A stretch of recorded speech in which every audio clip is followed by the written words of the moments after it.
اعوذ باللہ من الشیطان الرجیم۔ پناہ مانگتا ہوں میں اللہ کی شیطان مردود کے شر سے۔ بسم اللہ الرحمن الرحیم۔ شروع اللہ کے نام سے جو بڑا مہربان نہایت رحم فرمانے والا ہے۔ ان الذين يكفرون بآيات الله ويقتلون النبيين بغير حق ويقتلون الذين يأمرون بالقسط من الناس فبشرهم بعذاب أليم۔ جو اللہ کی آیات کا کفر کرتے ہیں اور انبیاء کو ناحق قتل کرتے ہیں اور ان لوگوں کو بھی قتل کر دیتے ہیں جو لوگوں میں عدل و انصاف کا حکم دینے کے لیے اٹھیں، تم ان کو ایک دردناک عذاب کی خوشخبری سنا دو۔ حاشیہ نمبر 28۔ یہ اللہ تعالیٰ کا فضل و کرم ہے کہ انسانوں کی اصلاح، ہدایت و رہنمائی کے لیے انبیاء علیہ السلام کو برابر بھیجتا رہا تاکہ وہ لوگوں کو بے راہ روی سے بچائیں اور صحیح دین اسلام کا راستہ دکھائیں جو انہیں منزل مقصود تک پہنچائے، اللہ کی قہر و غضب سے بچا کر نعمتوں بھری جنتوں کا حقدار ٹھہرائے اور دنیا میں بھی انہیں من حیث القوم عزت و سربلندی حاصل ہو۔ لیکن انسان کی بدنصیبی کہ اس نے اس عظیم نعمت کی ہمیشہ ناقدری کی، پیشور علماء و مشائخ کے فریب کا شکار ہو کر ان دشمنان حق کی تو پیروی کی جنہوں نے انہیں فرقوں میں بانٹ کر گمراہ کیا، لیکن اپنے بہی خواہ اور محسن انبیاء علیہ السلام کی مخالفت کا رویہ اپنایا۔ ان پیروں اور مولویوں کی عقیدت و محبت نے ان کو ایسا اندھا کر دیا ہے کہ وہ دعوت حق، کتاب اللہ کی ہدایت اور نبیوں کی تعلیمات سے بے پرواہ بلکہ متنفر ہو گئے اور ان سے بغض و عناد میں اتنے بڑھ گئے کہ نہ صرف انبیاء علیہ السلام بلکہ اللہ کے دوسرے بندوں پر بھی جو حق و انصاف کا حکم دیتے اور لوگوں کو خیر کی طرف بلاتے، جور و ستم میں حد کر دی، یہاں تک کہ ان کو قتل کرنے سے بھی دریغ نہ کیا۔ اللہ کے یہ پیغامبر تا دم حیات انتہائی ہمدردی اور تحمل سے لوگوں کو رائے حق کی طرف بلاتے رہے اور ان کی ایذائیں اور ستم رسانیاں خندہ پیشانی سے برداشت کرتے رہے۔ عبداللہ بن مسعود رضی اللہ عنہ روایت کرتے ہیں کہ رسول اللہ صلی اللہ علیہ وسلم نے ایک نبی علیہ السلام کا واقعہ بیان کیا اور فرمایا کہ ان کی قوم نے ان کو اتنا زد و کوب کیا کہ لہو لہان کر دیا، اور وہ نبی علیہ السلام خون اپنے چہرے سے صاف کرتے جاتے اور کہتے جاتے تھے کہ اے اللہ میری قوم کی مغفرت فرما دے، یہ جانتے نہیں ہیں۔ بحوالہ بخاری کتاب الانبیاء۔ قوم یہود اللہ کے احسانات کا کفران کرنے اور اپنے محسن انبیاء علیہ السلام کو ایذائیں پہنچانے میں دوسرے قوموں سے آگے بڑھی ہوئی ہے۔ ان ظالموں نے یحییٰ علیہ السلام کو قتل کیا اور علماء کے اکسانے پر عیسیٰ علیہ السلام کو اپنی دانست میں صلیب پر چڑھا دیا، لیکن اللہ تعالیٰ نے ان کے منصوبے کو ناکام کر دیا اور عیسیٰ علیہ السلام کو اپنی طرف رفع کر لیا۔ ان کی کتابیں انبیاء علیہ السلام کے ساتھ ظلم و ستم کے واقعات سے بھری ہوئی ہیں۔ حاشیہ نمبر 29۔ یہ شدید قسم کا طنز ہے۔ کہا یہ گیا ہے کہ ان پتھر دل شقی لوگوں کو جو اپنے مخلص محسنوں کے ساتھ ایسا بے ایمانہ سلوک کرتے رہے ہیں، ایک دردناک عذاب کا مژدہ سنا دو۔ اللہ تعالیٰ کے بے شمار احسانات کے جواب میں نافرمانی اور سرکشی کی روش اختیار کر کے انہوں نے رب ذوالجلال کی قہر و غضب کو بھڑکا دیا ہے اور اپنے آپ کو دنیا اور آخرت میں رسوا کن عذاب کا مستحق ٹھہرا لیا ہے۔ چنانچہ دنیا میں ان یہودیوں پر شدید عذاب کا کوڑا برسا۔ ان کی تاریخ گواہ ہے کہ بابل کے حکمراں بخت نظر کے ہاتھوں ان کو ان کی سرکشی اور قساوت قلبی کی سخت سزا ملی۔ کشت خون کا بازار گرم ہوا، یروشلم کی اینٹ سے اینٹ بجا دی گئی، کتب خانے نظر آتش ہوئے، سینکڑوں ہزاروں یہودی قتل ہوئے اور کثیر تعداد میں قیدی بنے۔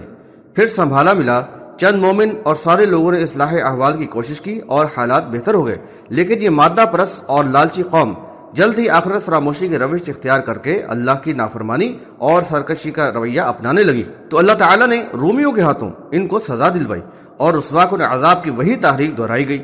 ان پر دو عذابوں کا قرآن میں اجمالاً ذکر کیا گیا ہے، بحوالہ سورہ بنی اسرائیل آیات 4 تا 7۔ اللہ تعالیٰ نے ان پر ذلت و مسکنت طاری کرنے کے فیصلے کا اعلان کرتے ہوئے فرمایا کہ تمہارے رب نے یہ اعلان کر دیا ہے کہ وہ ان یہود پر ایسے لوگوں کو مسلط کرتا ہی رہے گا جو انہیں بدترین عذاب سے دوچار کریں گے۔ بحوالہ سورۃ الاعراف آیت نمبر 167۔ یہ دنیا کی سزا ہے اور آخرت کا عذاب تو دائمی اور کہیں زیادہ شدید ہے۔ اولئک الذین حبطت اعمالهم فی الدنیا والآخرۃ وما لهم من ناصرین۔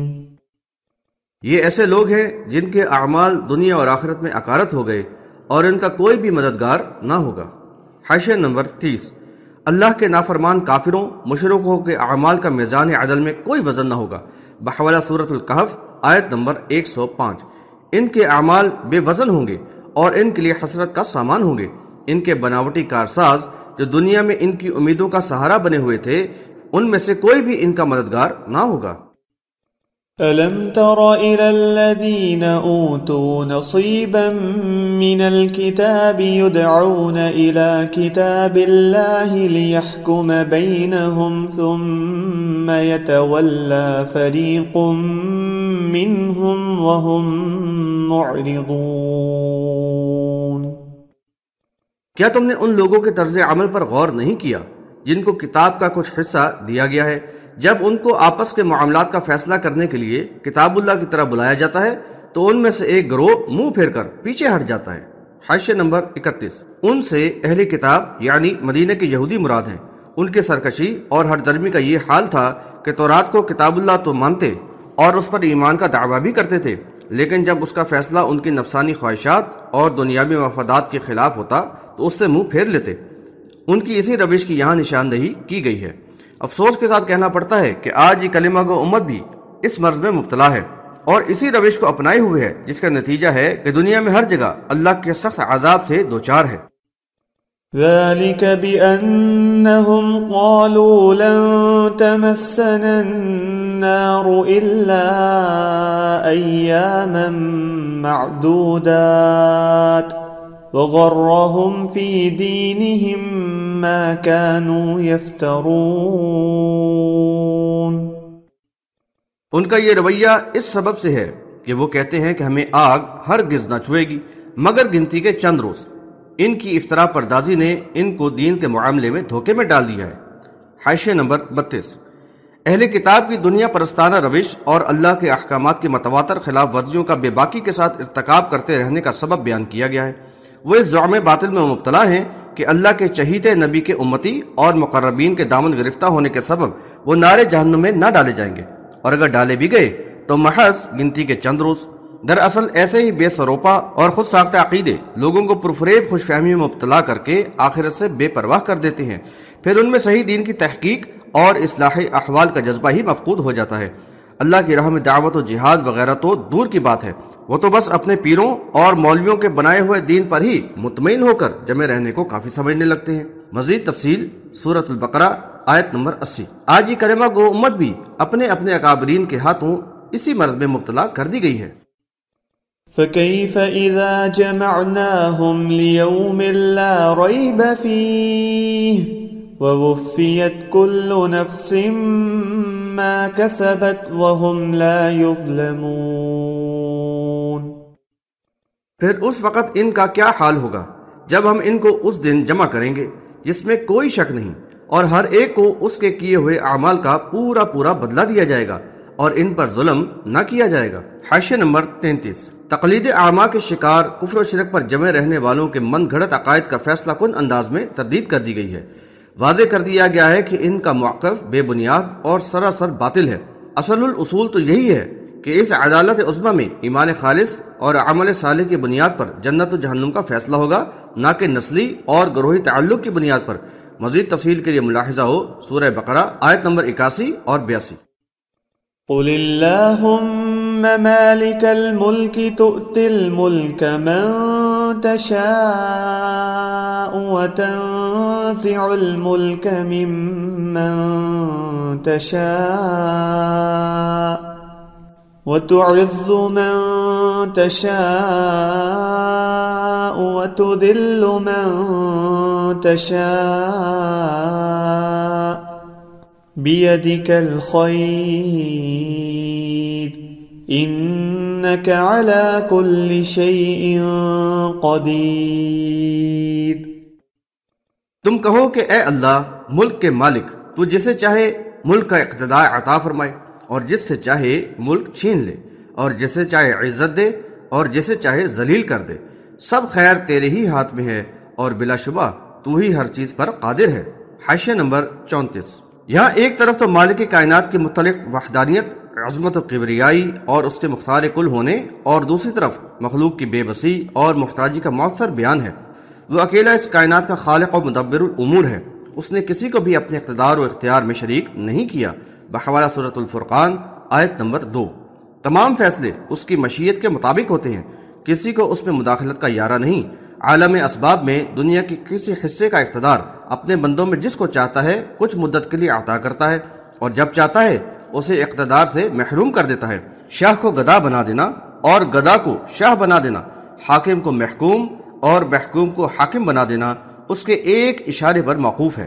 دنیا کی نظر میں بڑی ہی شان و شوکت والا فرعون اپنے لاؤ لشکر سمیت غرق کر دیا گیا، اور بے بس و بے وسائل بنی اسرائیل موسیٰ علیہ السلام کی سربراہی میں زمین کے وارث بنا دیے گئے۔ انسانی تاریخ کے ایسے واقعات میں عبرت کا بڑا سامان ہے، بالخصوص ان ناسمجھ اور کوتاہ اندیش لوگوں کے لیے جو چند روزہ شان و شوکت، ناپائیدار وسائل اور دنیاوی جاؤ حشمت پر فخر و غرور، کبر و انانیت کے مرض میں مبتلا ہو کر فرعون، قارون اور حامان کی طرح اس کو ذاتی ملکیت سمجھنے لگیں اور اللہ کی پکڑ سے بے خوف ہو جائیں۔ عزت اور ذلت صرف اسی کے اختیار میں ہے اور اسی کی مشیت پر منحصر ہے۔ وہ جس کو عزت دے کوئی اس کو ذلیل نہیں کر سکتا، اور جس کو وہ ذلیل کرے اس کو کوئی عزت نہیں دے سکتا۔ ہر قسم کا نفع نقصان بھی صرف اسی کے ہاتھ میں ہے، کسی اور کے پاس کچھ نہیں۔ جن و انس بشمول انبیاء علیہ السلام و صلحاء سب اس کے محتاج ہیں اور اسی کے در کے سوالی۔ مومن کا تو یہی ایمان و عقیدہ ہونا چاہیے، اور اس کی زندگی اس کا عملی ثبوت ہے۔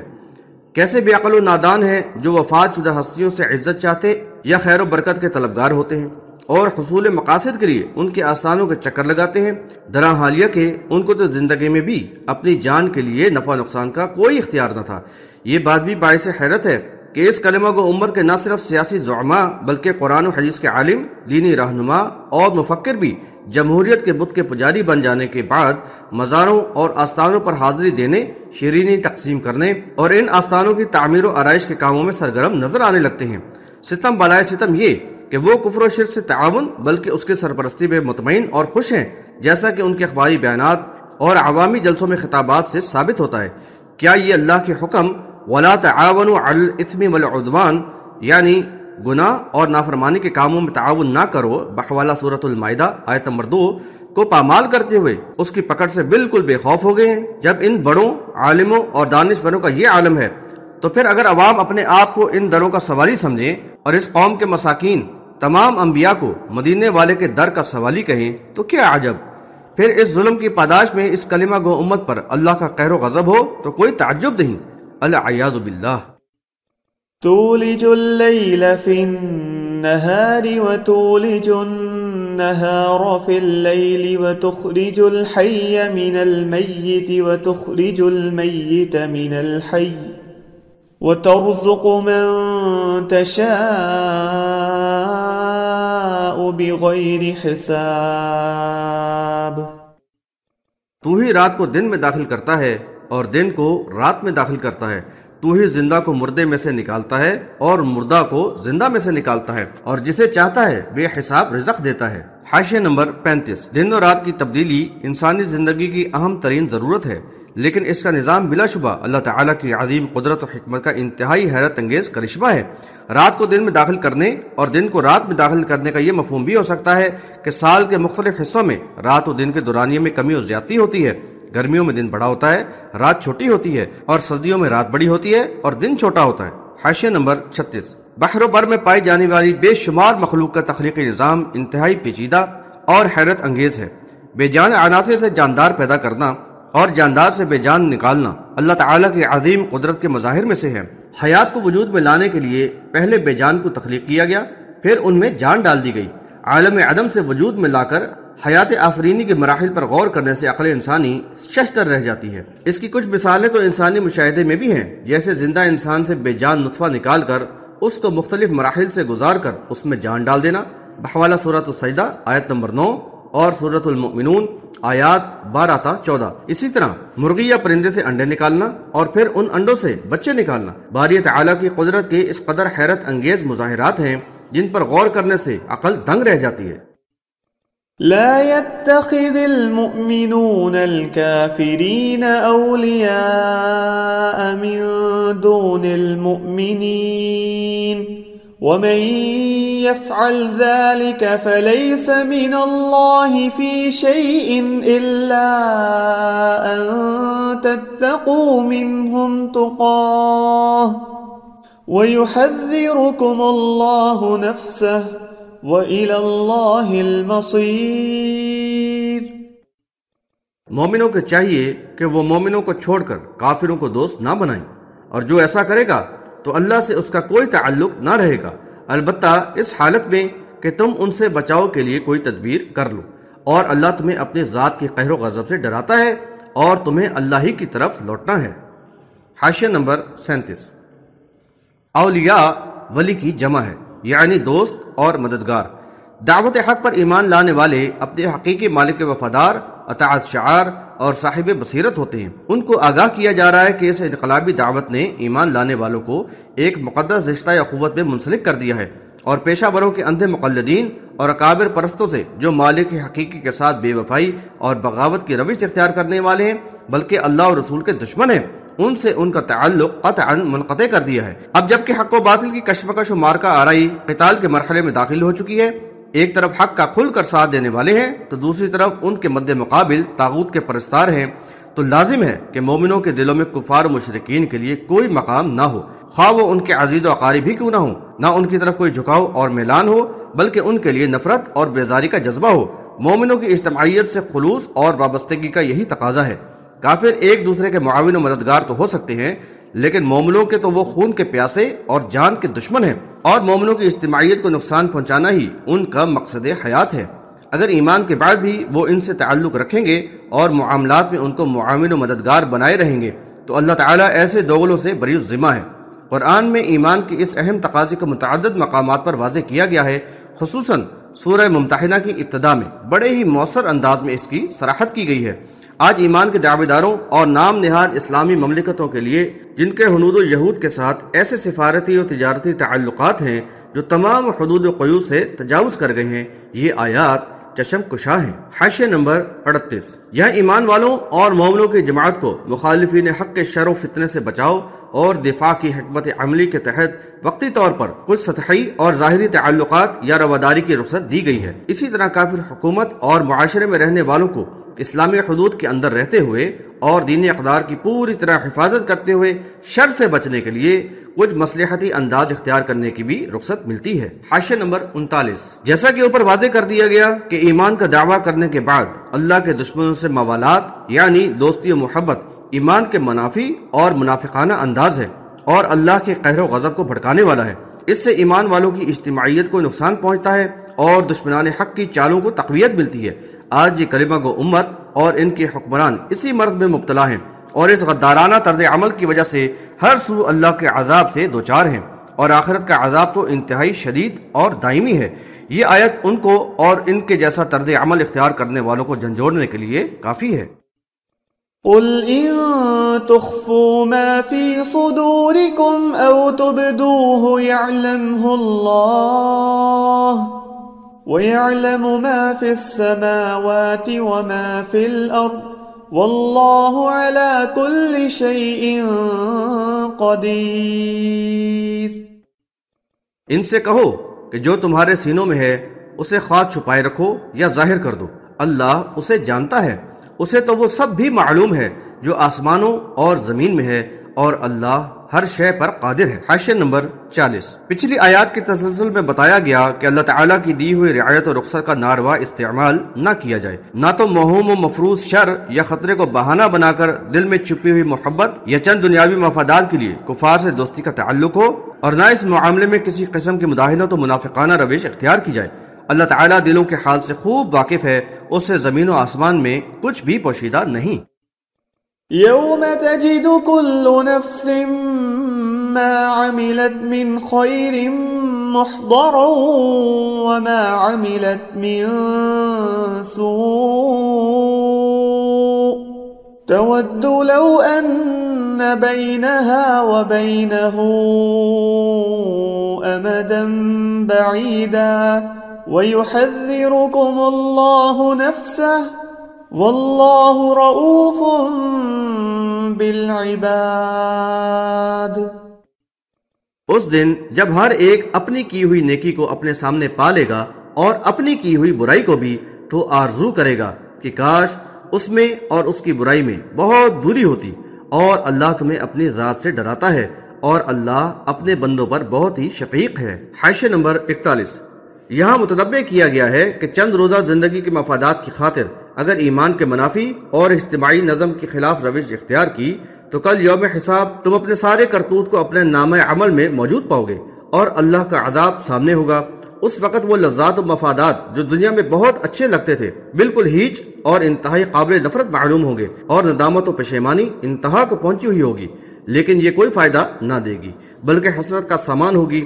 ابھی مہلت ہے، خلوص دل سے توبہ اور اصلاح کر کے یکسو ہو کر رجوع الی اللہ کر لو۔ مومنوں کی اجتماعیت سے مخلصانہ وابستگی اور مخالفین حق سے برات و اجتناب کا رویہ اپنا لو، اسی میں تمہارے لیے خیر ہے۔ بلا شبہ رب کریم بے انتہا عفو درگزر کرنے والا ہے۔